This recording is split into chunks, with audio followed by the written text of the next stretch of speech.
They have learned all the farm to cup coffee skills, and they'll be selling their coffee and this merchandise that they designed, and then all sales will be contributed to their trip and help fund their trip to Costa Rica. And we're actually going to sell those items and create more community engagement at a community event. So it's just like so many layers there that you touch. And speaking of like the durable skills, creativity, collaboration, critical thinking, all of those things that are activated and developed by having that partnership. Really has to do with reflecting and assessing what everybody cares about, and then what skills or experiences you might need within your own organization.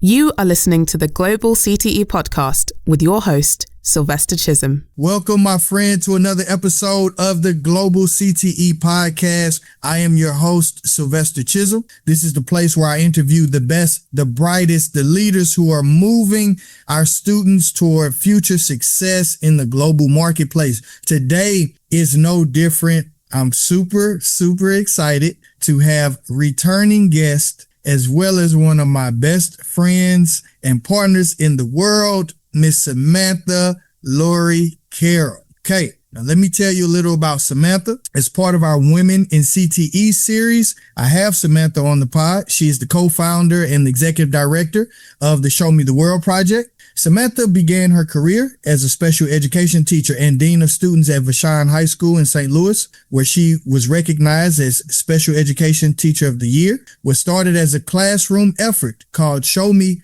Costa Rica project to expand opportunities for her students has grown into one of the most powerful real-world learning models in the country. Today, under her leadership, the Show Me the World project serves more than 150 students each year across St. Louis and Kansas City. With continued national expansion plans ahead, students earn industry-recognized workforce credentials, access college credit opportunities, and participate in student-run enterprise experiences that connect learning directly to economic upward mobility. She's also helped lead students from under-resourced communities to global learning experiences in Costa Rica, Panama, Colombia, Ecuador, and Belize, expanding their worldview and career possibilities far beyond what many thought was accessible. Her leadership has helped the organization grow from a single classroom initiative into a thriving nonprofit supported by partners including the Kauffman Foundation and recognized for building authentic pathways into college, careers, and global opportunities. Samantha is truly helping redefine what real-world learning can look like inside career and technical education, and I'm excited for this conversation. Samantha, welcome to the pod. Thank you, Sylvester. What an honor it is to be here on the #1 CTE podcast. I am elated to be here and have a very real and informative conversation today. Yeah, I'm glad to have you on.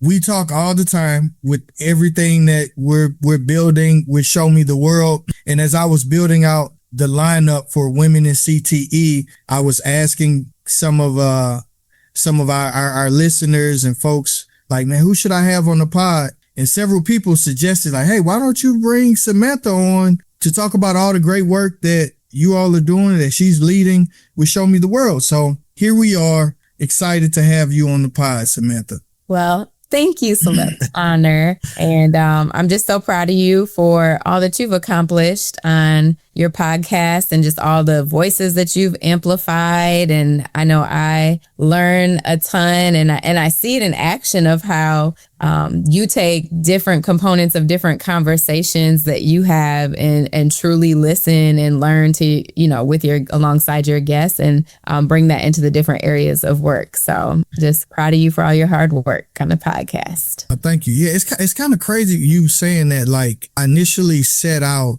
to do this because I have the honor to be in such close proximity to great folks like yourself, people around the country doing speaking engagements. And I see people doing these things in silos, and I'm like, let me lift up these voices. If my friends in South Dakota knew what my friends in Texas were doing, like what could happen. But it's crazy how the work has worked on me like learn so many different things and then being able to apply those concepts of innovation. So with that being said, that's what I hope to get across here today, for people to learn some takeaways from how you have built a program from like seriously, like just from a classroom to like a thriving nonprofit. It's been a couple years since you've been on the podcast, but what have you been up to over the last year or two since you've come on? Give me something. Wow. 2 years. There has definitely been a lot accomplished in the past 2 years. We have grown from supporting 40 students, maybe even 30 2 years ago. So we've grown from supporting 30 students to about 150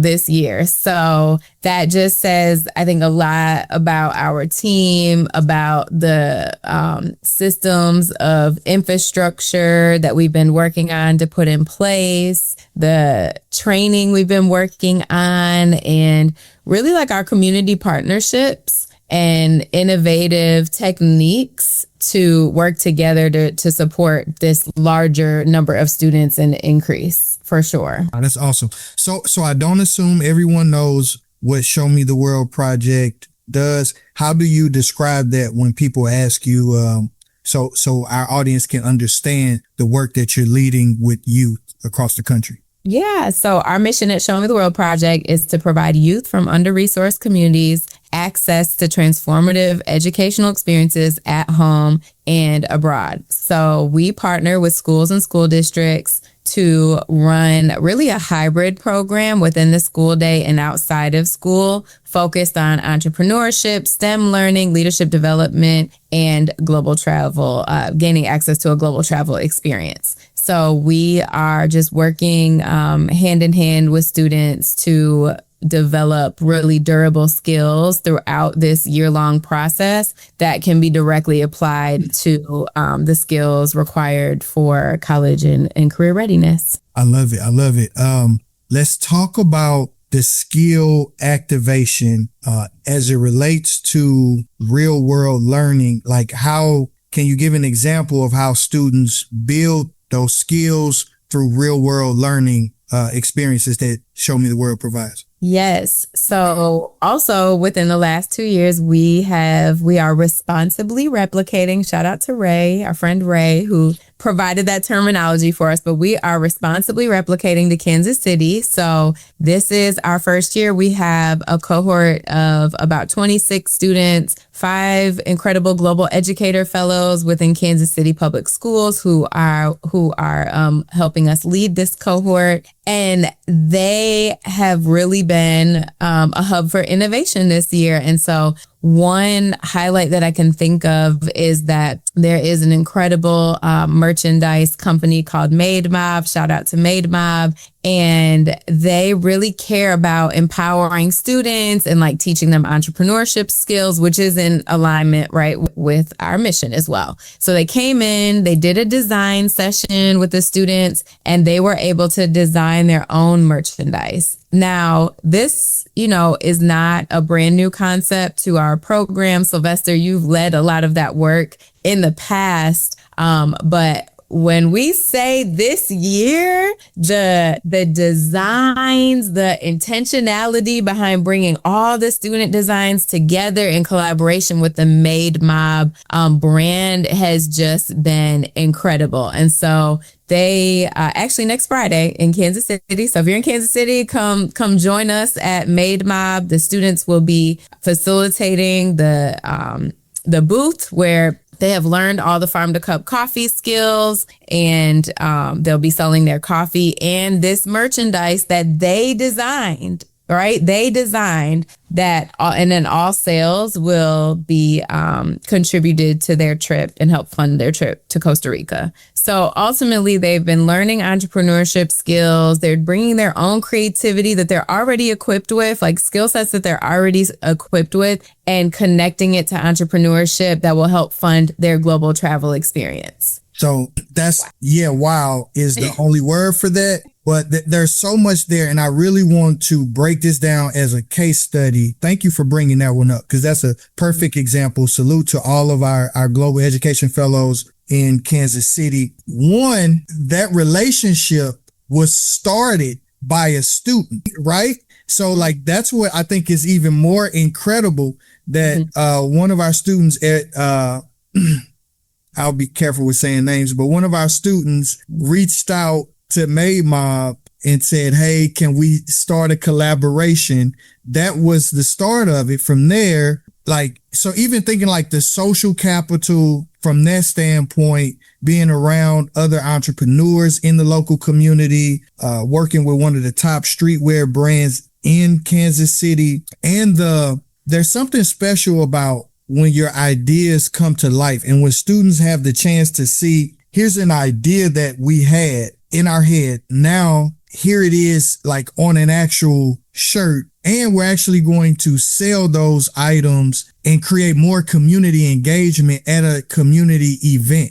So it's just like so many layers there that you touch. And speaking of like the durable skills, creativity, collaboration, critical thinking, all of those things that are activated and developed by having that partnership, on top of the fact that your organization has collaborate, like just a community collaboration. It's powerful. And one last addition to that is, and the proceeds from it help fund your first international trip. So what does that do for your own confidence, right? And knowing that I really earned this trip and I use this skill set that honestly I already have. And I may have not known that this skill set could help fund my very first international trip if you take it all the way down there. Yeah. And, what that does for the mind, for sure. I was speaking with somebody who's doing a study on the impact of international travel, study abroad experiences in college, and they actually are assessing a lot of the durable skills. And so creative thinking came up as one of the top experiences after visiting a new country. So it just is like, oh, wow. Think about the connection even here of like using that creative thinking beforehand to fund the trip, and you haven't even gone on the trip yet. So imagine that full cycle when they return. Yeah, no, that is powerful. And even when you think about like fundraising from a place of empowerment, it's not young people just coming with their hand out, but saying like, look what I created. They're coming with an offering that is of value, like a true exchange in value. I think that's such a powerful thing. Now, I like how we just did that from a case study standpoint. I'm trying to think of some other ones to break down, because that was really good. I do want to stay there for a minute. Strategies for engaging community partners, I think, is a strong, like just one of your superpowers. Personally, what are some of your best tips for someone who may be listening to say, like, how do we engage community partners or industry partners? How do you go about finding the right industry partners that are to be in collaboration with? That's such a great question. I think the strategy for engaging community partners really has to do with reflecting and assessing what everybody cares about, and then what skills or experiences you might need within your own organization. So, prime example, we just partnered with the Latte Lounge and a Eatery, and Nishan Harvey has been incredible. She owns the coffee shop. We met her a few years ago. We read her story, in a magazine, and we know how much she cares about empowering the youth and teaching them about coffee and the impact that it's made in her life, and all that she's learned about entrepreneurship and her journey to opening up and sustaining and having a thriving business. So I think that's a prime example where once we were able to connect with her and share about our mission, and that like we'd love for our kids to learn, from her entrepreneurship experience, and how she views coffee, and just like empowering our young leaders. And so that was like perfect. We see what she cares about. We see what we care about. And there was alignment there to help make that community connection. And that only makes all of us stronger. So I think that is one example. But yeah, I think we do a lot of reflecting, Sylvester, on just the different components of our program. We know that we are stronger together. We know that we are stronger when we are in community with each other, because none of us have all the answers. None of us have all the skill sets. It does not exist within one human being. And so that's one of the reasons why we've been able to make such a large jump in the number of students that we support, because we have more community partners and more people involved to bring their resources, their talents, their skills to the table to support our mission. No, that's super powerful. The shop is amazing. Another student design merch. I'm wearing it from the Show Me the World Day, the 314 Bold shirt, which was also in collaboration with the artist Brock Seals, which I thought that was another great example of bringing in an artist to reinterpret the Show Me the World coffee bag and celebrate all things from the founding city of St. Louis, Missouri. That's powerful as well. Yeah, you just, in so many ways, you just get it. Like, I think it just amazes me how it keeps clicking in that way. It's like, oh, here's the next thing. You do a great job with that, with being adaptable, which is one of those skills I know we work with students on. Talk to me about the importance of, well, actually, let me reframe this. Okay.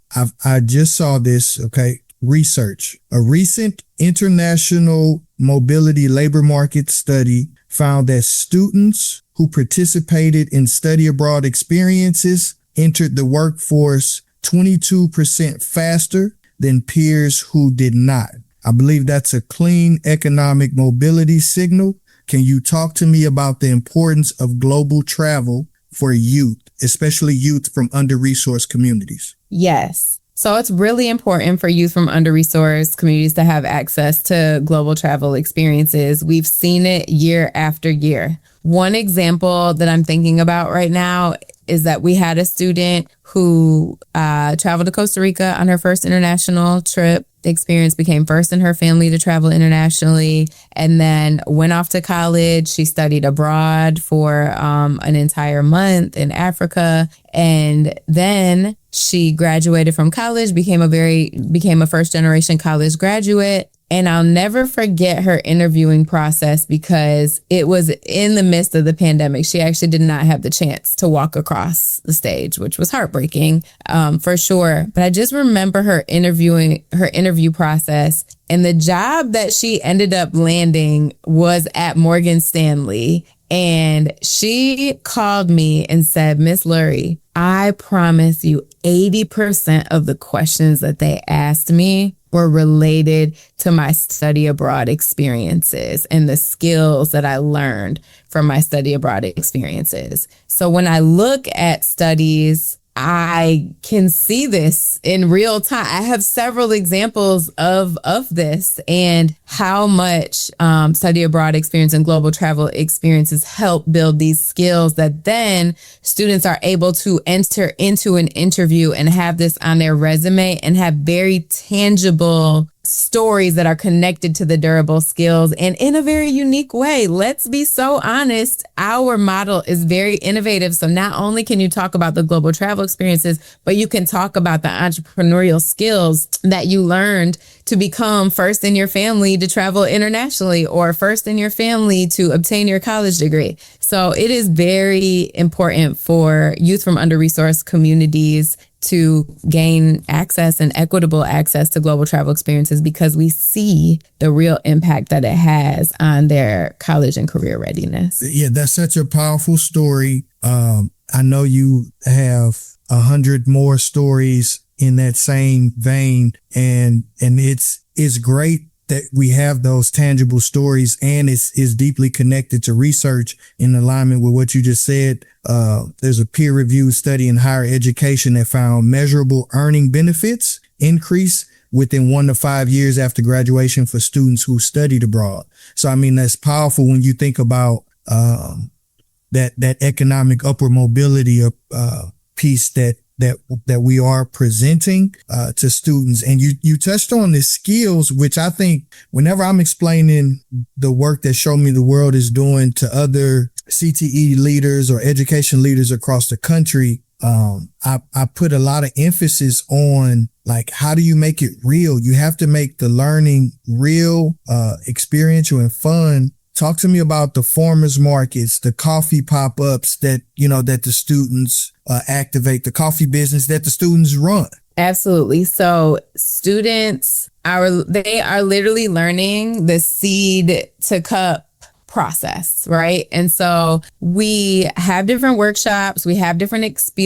field experiences within their hometown. So they go and visit a roasting facility, they go and visit coffee shops, they get to literally in the workshop that you designed, Sylvester, they're learning about light, medium, and dark roast, and like also the origin of coffee and the origin story behind Ethiopia. So it's really important for all of our students to understand the origin and the entire farm to cup, seed to cup process. And so that is intertwined throughout our entire curriculum within hands-on workshops and field experiences. And so what happens is it prepares them to also go out to a farmer's market and be able to discuss this process as they are selling the coffee. And I think we all know, as consumers, when we go to buy something and people who are selling it, we have questions, we want them to be able to answer our questions, right? And it's, better. Yeah, I'm more likely to sell something from somebody or to buy something from somebody who's very knowledgeable and can answer my questions. And so students are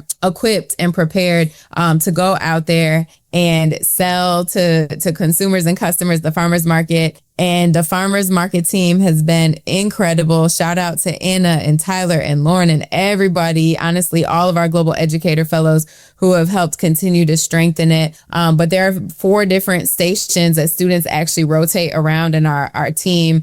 Our team of adults are there, but the students are literally running the whole farmers market. And so you have students that are at the front and they're giving pitches and they're bringing customers in. And then you have students that are there to share about the different coffee varieties and answer about fair trade and the regions that the coffee comes from. And then in the back, you have somebody that's checking the inventory as we're selling so we can update our inventory. You have students who are grinding the coffee beans in real time because they're learning about how customers like either whole bean or ground, and whatever they like, we're going to provide for them. And then, of course, you have students running the entire e-commerce. They're using the Square. They're using the cash register. They're checking everybody out. And so it's just a phenomenal experience. And not to mention, they are also setting up and taking down all of the supplies. So I think it's just honestly an incredible experience. I was actually just talking to a business owner who opened up their first brick and mortar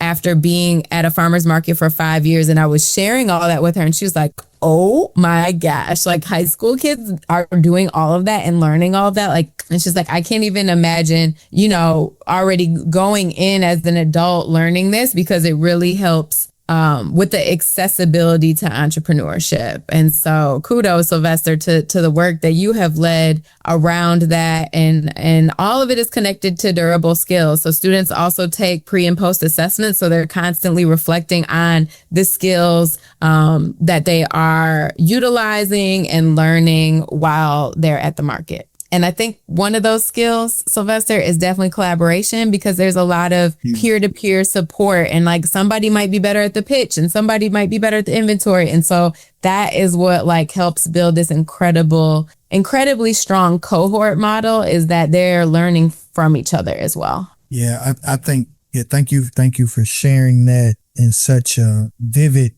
way. I also think it's powerful. It's kind of crazy when you think about it as an adult. It's on top of all of that, then they travel to Costa Rica or Colombia from the coffee that they sold. So they're running this social enterprise, and they visit working coffee farms to make the deep science STEM connection of now here's the agricultural coffee seed going in the ground. I know the beautiful packaging, e-commerce and sales, but now I'm here on the real coffee farm in Colombia and seeing the plant go into the ground and understanding, seeing the drying process and seeing the bags of coffee and understanding importing and exporting. Funny story. I don't know if I ever told you this. One of our students who had traveled to Costa Rica and had this experience, was at one of the farmers markets helping to support and mentor the other students. And this is when all the tariff stuff was happening. He came to me, he says, Mr. Sylvester, I'm a little concerned. Like, are our coffee prices going to increase with the tariffs? Like, and this is just having that perspective of knowing that coffee comes from a coffee farm in another country. And we have varieties from Peru and Colombia, and Costa Rica, and some of the countries where the tariff conversation was like a real thing. So I was like, wow, such a mature question from an 11th grader who understands the impact of external events on global trade and importing and exporting. I'm like, that's not even a bullet point that we list out in the program, but it's just like, it's like such deep perspective. That is so true. And I think that examples like that continue to show up for us, which shows us that the entrepreneurship training is really seeping in different ways. And I think as you were speaking, I was thinking about the example of how Mr. Moore is leading the coffee shop, and he joined just a little bit later this year after we already had some students who were working the markets. And I'll never forget that they launched the cold brew also. And this is like CTE in real time. Okay, the real time. So we launched cold brew this year. And then, Sylvester, you really worked with the team to, okay, cool. Let's figure out how we can get them in bottles and then they could sell them at the school. So I'll never forget in the class, Mr. Moore shared, he said, yeah, like the students are really like challenging. I'm like that the prices aren't right. And they're asking like, well, how much do the ingredients cost? And how much does the bottle cost? And then we have them in the refrigerator, and how many creamers do we have to buy? And so just wow. Like, so we have students now who are working the markets, and now they're bringing it back into their school, and they literally are in real time saying like, we're actually not earning much money from the prices that we have this set at. So like, what do we need to go revisit our ingredients? Do we need to revisit our prices? And so I think that is just like, that is the epitome of CTE right there. And the application of what they were learning in real time to their entrepreneurship endeavors. Absolutely. I have, great job, the work that Mr. Moore is doing and leading with his school store, which was also with, that manages they run Show Me the World Coffee through there. His school store was recently recognized as one of the top student enterprise programs with through DECA, through the CTSO of through DECA. So recognized as one of the top programs across the country with the work he's leading. I also think it's powerful, since you brought up Mr. Moore, the integration of now students, because they spend so much here. Okay. To try to unpack. So students are spending over 200 hours in building and activating these workforce development skills. So now they receive an industry recognized credential from the regional, that's endorsed by the Regional Business Council in St. Louis. And you also have it set up where students can enroll in the entrepreneurship class, work and learn all the Show Me the World project activities and business activities, and receive 3 credit hours for Intro to Entrepreneurship from the University of Missouri, St. Louis. Talk to me about that part, which is something I think personally is super innovative and on the forefront of like how education should be, where students have these credentials and credits. So talk to me, your thoughts in leading that. Yeah, definitely. So there's actually a study by the Forum on Education Abroad. And it's like, if you go to their website, it's the latest research. They have a whole report, and it's like the economic impact of education abroad. And it literally says, and I can read it to you, it says, we're excited to share new research that indicates that education abroad is an increasingly powerful signal in the U.S. labor market. Alumni currently employed in the U.S. workforce contribute $1.8 billion in added income, supporting 17,313 jobs. So I think to your point and to your question is that so now students, not only are they having this incredible entrepreneurship and leadership development coupled with a global travel experience, but they are also immediately being able to take the skills and the experience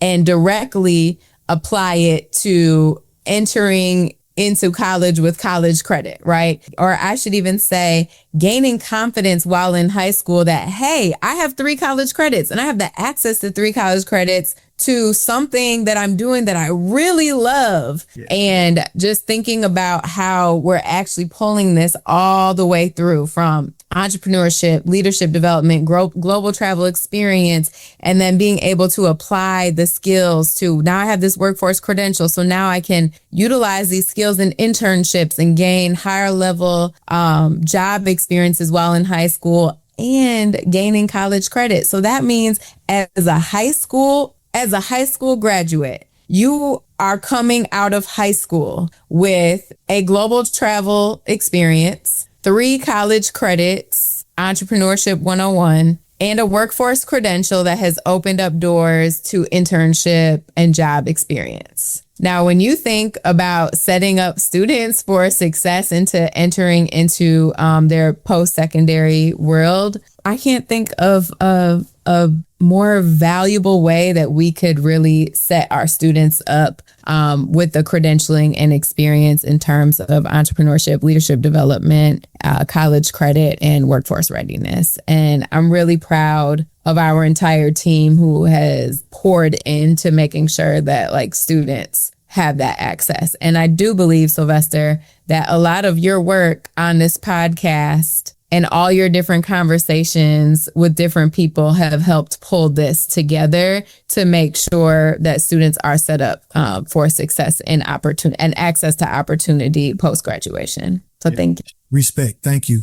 Thank you for saying that. Yeah, because it's funny, like there's so many episodes. I'm like, Sam, you have to watch this. Like listen to what my friend Noah Geisel from University of Colorado said about credentials and badging, or what the Walmart Foundation is saying about hiring and interoperable, all these different things. It's just so many wonderful lessons from the pod. With that being said, I'm gonna pause here for a minute and let's pull something from you that I feel like our audience would be interested in. They're hearing all of these different things impact. Yes, now today you stand here as one of the top executive directors, emerging executive director leaders. I'm saying this, giving my friend her flowers, who's really leading innovation in working with youth. But for that person who is listening, who's still in the classroom, still a principal, operating in a school district environment, or has just started their nonprofit that's supporting youth and pushing into schools, like what's the best piece of advice you have for someone who has some idea, they want to create some program that has impact in some type of way? How do you grow something like that? So I would first ask where the idea came from, right? The idea that you have, where did it come from? Did it come from gaps that you're seeing? Did it come from students' ideation or saying like, hey, why don't we have this? Or some commentary in your classroom? I think reflect on your why first. Like why and where did this idea come from? You're going to have to stay grounded in that. Right? That's going to be the first grounding. And so after that, I think it's really about talking to people about your idea, right? Don't keep your idea just inside, because there are lots of people that can help you with your idea and build out different parts. And so you might be very early stage, like, oh my goodness, like I see this gap. And as a teacher, like, this is not fair that like students don't have access to this, or like I have this innovative idea that could really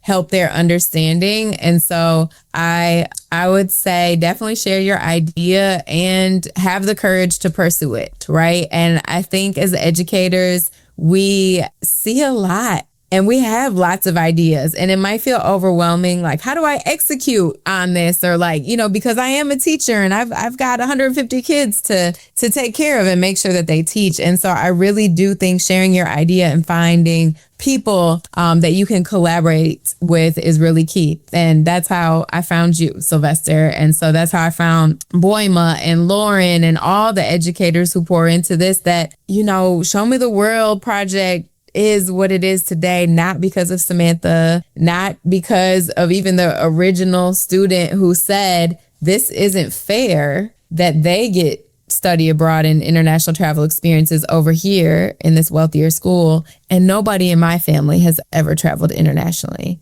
But it has taken an entire community to get to where it is today, including this podcast community, because you've had such incredible conversations with Sylvester and sharing all the incredible work that you're doing. And then that helps shape his own ideation and how he brings that into his different areas of work. And so in short, in summary, I would definitely say get really grounded in where this idea came from and why you think this is an idea that you should pursue, and get out there and just start talking about it and sharing it and figuring out what type of people with what skill sets you may need to be able to turn this idea into action. Powerful answer. My follow-up to that, we know working in education systems brings a very unique set of challenges and hierarchy and bureaucracy. Talk to me about someone's like, yeah, Samantha, that worked for you.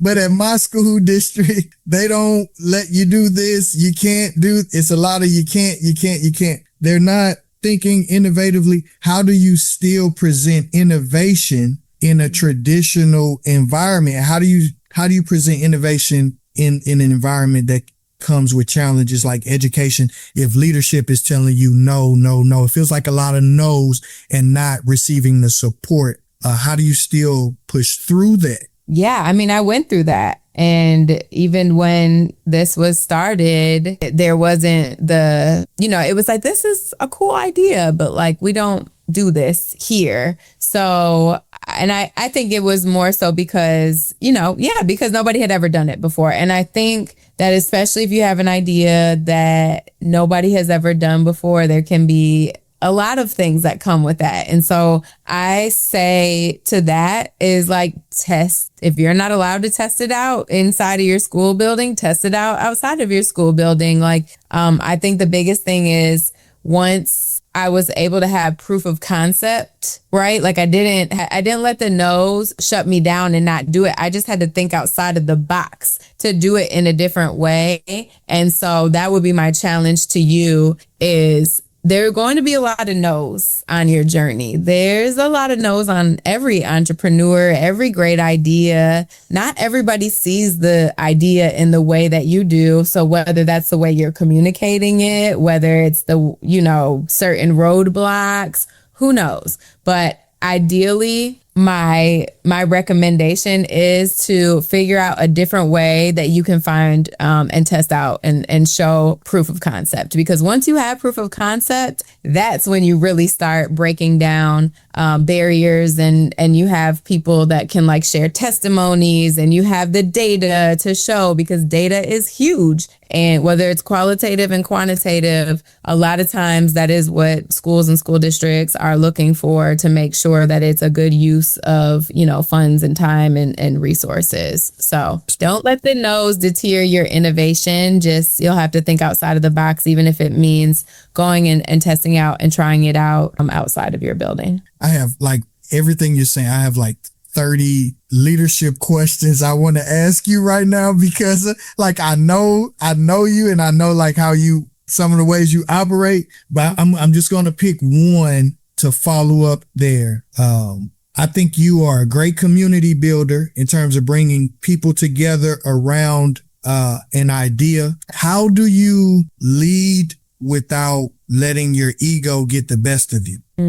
That's a great question. I think from the beginning, and this is going back to my advice that I shared, is that I think it's really difficult to do things on your own, like all by yourself. I've always been a team player. I played basketball. I've been in the team atmosphere for so long that I understand that if you can bring together multiple strengths from multiple people, that is when you can create the largest impact. And if you can get everybody rowing in the same direction with these different strengths, that's going to be what's best for kids at the end of the day. And so I would say, in terms of ego, I think you have to do some self-reflection of like, what am I best positioned for, right? And like the reality is one person can't be best positioned for everything. And if you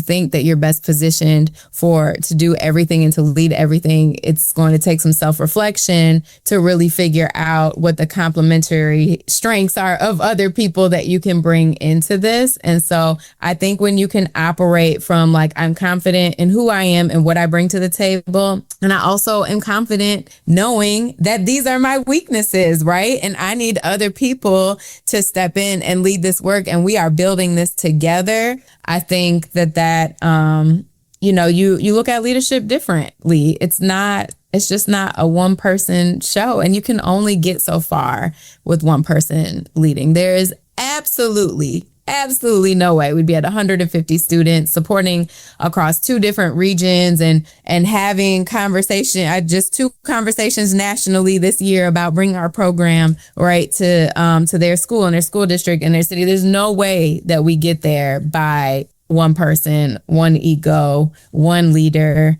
You have to have a team and empower the strengths of other people to lead, because and this is what we teach in Show Me the World Project, is like we are stronger and better when we have diverse voices and diverse experiences at the table, leading and making decisions, because we all have a different set of experiences. So we're stronger together. That's a powerful answer. Bringing people together is how you responsibly replicate and continue to build. Thank you for sharing that. 2 more questions and I'll get you out of here. You've supported hundreds of students having these first-time international trips with this unique fundraising program of with selling coffee. And now it's expanding. You're expanding that offering to other schools who are traveling, other nonprofits, PTOs, youth sports teams. Talk to me about what's being built with the Show Me the Cause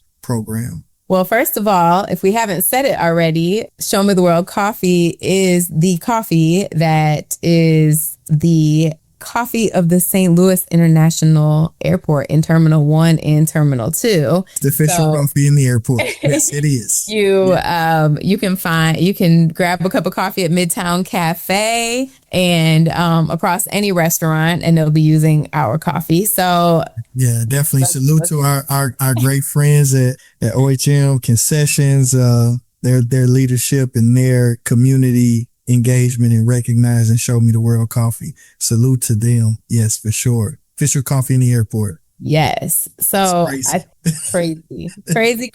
It's so weird to hear that and say that still, even though it's been a while, but yes. And then secondly, this has been an idea for the last few years, because we would have schools reach out to us and just say like, hey, we saw your coffee. Like, we do fundraisers to try to help, students in our area. And this is across the state and even nationally. Like, how can we use the coffee as a fundraiser? And then, of course, Sylvester, our whole team, we've all been we've all been consumers and support other kids in different fundraisers. So we see the different types of fundraisers that come our way, such as Double Good popcorn and cookies and I bought some wrapping paper, I think, the other day and some candles.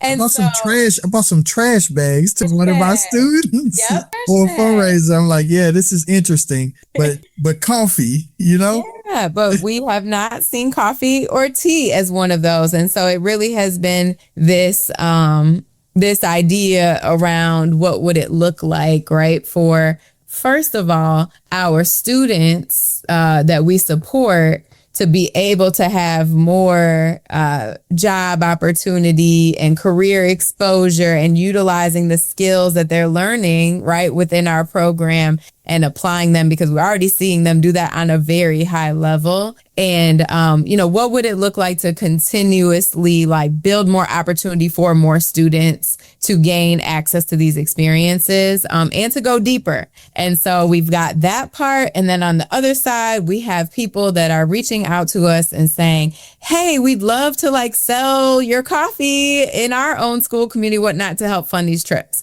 So what we did and what we're launching is a platform where different school groups and after school extracurricular activities can sell our coffee and tea on a digital platform. And it will be very easy to sell and set up. And, we manage all the logistics and just send the coffee or the tea right to the doorstep of the customers.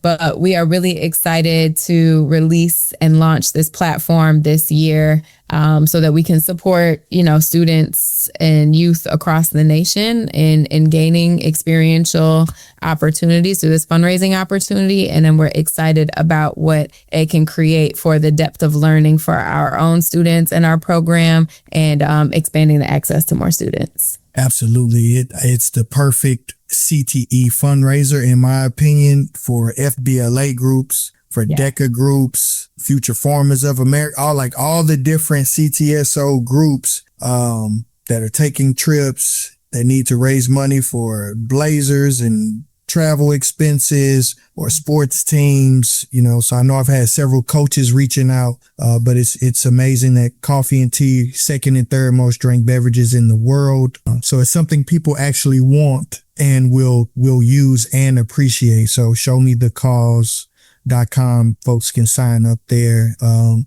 get on that waiting list, showmethecause.com. Shameless plug, but we're here to support and create that impact that's already happening and that's been proven. So thank you for everything you're leading and you're sharing, Samantha. I know you have a busy schedule, so I'm not going to hold you too much longer. Before I let you go, though, with my last question, if people want to find out more about Show Me the World Project, the work, where should they go?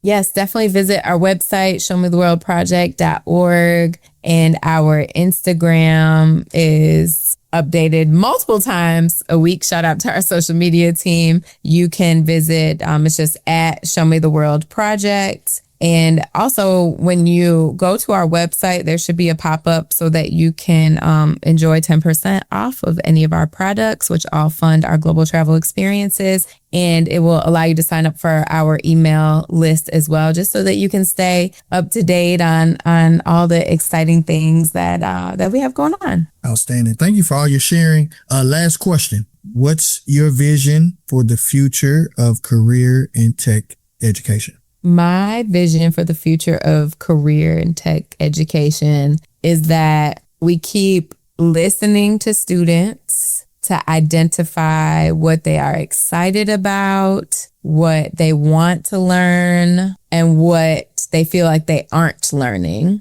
coupled with data, and using those to really drive innovation and applicable experiences that come along with the research in terms of what the job market will even look like, right?